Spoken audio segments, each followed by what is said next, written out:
apabila kita tengok penyakit-penyakit buah pinggang ni, selalunya orang duk ingat selagi dia tak sakit pinggang, buah pinggang dia okey. Sebenarnya salah. Tak ada kena-mengena dengan sakit pinggang. Sakit pinggang ni kalau nak kadang-kadang nak sangkut dengan buah pinggang pun mungkin kena batu karang. Tapi yang kita cerita ni sistem penapisan. Sistem penapisan ni macam mana? Maksud dia apa?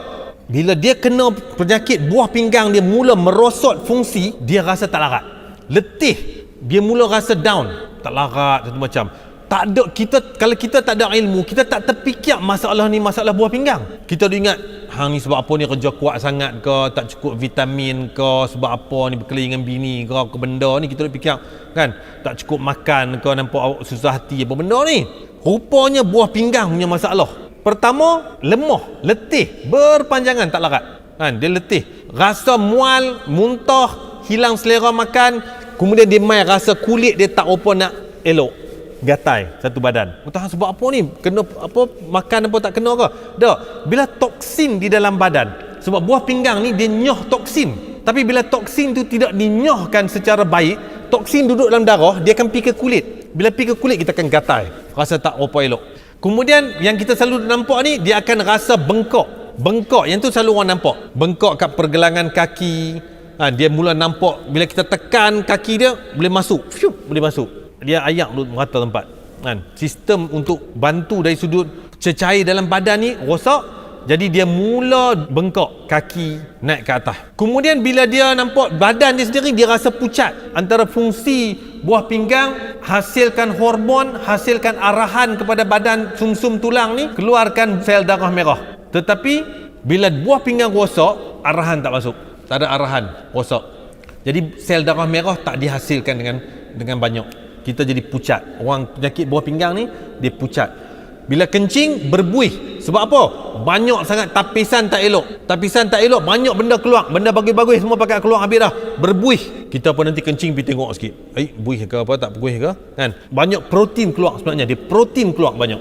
Kan? Protein ni kena simpan, tapi dia keluar. Penapis tak elok. Penapis dah jadi longgar.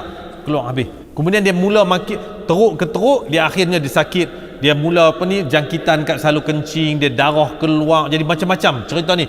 Kadang-kadang darah tu kita tak nampak. Kita bukan sebab dia masalah di buah pinggang, kita tak nampak darah tu, dan darah tu bersifat mikro, dia kecil.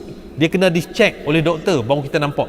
Yang pentingnya tuan-tuan dan puan-puan, muslimin muslimat yang dirahmati oleh Allah, kita nak tahu tahap buah pinggang kita lah ni lagu mana. Cerita buah pinggang aku lah ni macam mana. Yang tu kita nak tahu.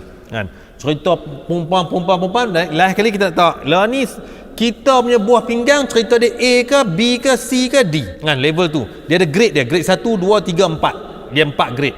Kita harap kita grade 1 normal, okey, insya-Allah dia tak masalah. Kita kata apa, grade kita harap kita ni, kita kategori normal lah. Dia diukur berdasarkan apa? Kemampuan buah pinggang filter. Tahap filter dia macam mana, dan dia ada ukuran. Kalau tekanan darah, kita tahu tekanan darah kita macam mana. Buah pinggang dia ada satu sistem nombor yang kita nak tahu nombor kita macam mana. Dia panggil GFR. GFR, G ni stand for apa? Glomerulus Filtration Rate. GFR. Tak payah sebab panjang-panjang, pergi jumpa doktor, GFR saya ni berapa? Doktor akan terkejut, oh ni bagus. Pergi bagi tahu doktor, kita duk tanya tekanan darah, BP, blood pressure, gula, blood sugar level, GFR mau tanya. Dengar-dengar ni doktor pun terbeliak. Oh, champion. Kan? Sebab apa ni? Kuliah Masjid Fahim. GFR ni macam mana? Kita nak tahu, kita bila check, ambil darah, doktor pun panggil kita nak cerita tentang results kita, hasil ujian darah kita. Kita mau tanya doktor, GFR saya berapa doktor? Glomerulus Filtration Rate. Tahap kesihatan buah pinggang kita diukur dengan GFR. GFR kita kena tahu. Kalau diukur, kita tak boleh kira sebenarnya, doktor ada formula dia. Dia buat keluar. Katalah banyak keluar 110, champion. 90 ke atas, mantap. Tak ada masalah, menunjukkan semua sistem buah pinggang kita perfect, running, efficient. Kita kalau kereta kita pergi check komputer, kita tanya macam-macam. Kan? Tuning kok apa benda, alignment tak alignment, tanya pula pasal dia punya segala benda kita tanyalah. Badan kita sama, buah pinggang kita mau tanya.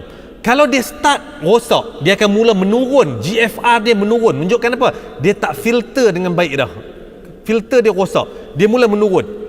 Bila mai tahap 2, 89 ke 60, range tu dah, dia mai dah. Dia tak open nak elok dah. Daripada 60 ke 90 punya range, dia main dah tahap 2. Tahap 3, dia main lagi command. Dia ni 30 ke 60. Lebih kurang macam tu. 30 ke 60 tahap 3. Dia ada break. Tak apa, kita ambil macam tu. Yang kita tak mau ni tahap 4. Tahap 4 ni dialisis. Doktor buat keputusan nak tengok orang ni perlu dialisis tak dialisis berdasarkan kepada GFR. Tengok GFR kau ni, lepas tu doktor boleh agak, Pakcik, minta maaf, buah pinggang dah rosak teruk sangat dah tak boleh nak bekerja dah, tak boleh nak nyoh toksin dah, buah pinggang semua pakat condemn habis dah. Kita kena bantu dia dialisis. Bila apa? GFR kurang daripada 30. Kurang daripada 30, GFR dah, buah pinggang dah terlalu teruk, kena dialisis. Soalan datang, boleh tak daripada tahap 3 nak pergi naik tahap 2, lepas tu naik tahap 1 pergi jadi normal balik? Dia tak boleh. Dia one direction. Dia selalunya bila kita dah damage tu, dia damage. Kita boleh delay the progression of the disease saja. Kita boleh delay daripada stage 2 nak pergi stage 3. Kita jaga elok-elok buah pinggang kita, jaga elok-elok pemakanan kita, jaga elok-elok gula intake kita, blood pressure kita, supaya dia tidak progress. Dia stage 2 saja. Dia maintain stage 2. Okey, jaga macam tu. Kalau kita tak jaga, dia akan pergi. Jadi apa yang kita perlu tahu, kita kena tahu tahap kita macam mana dengan ujian darah.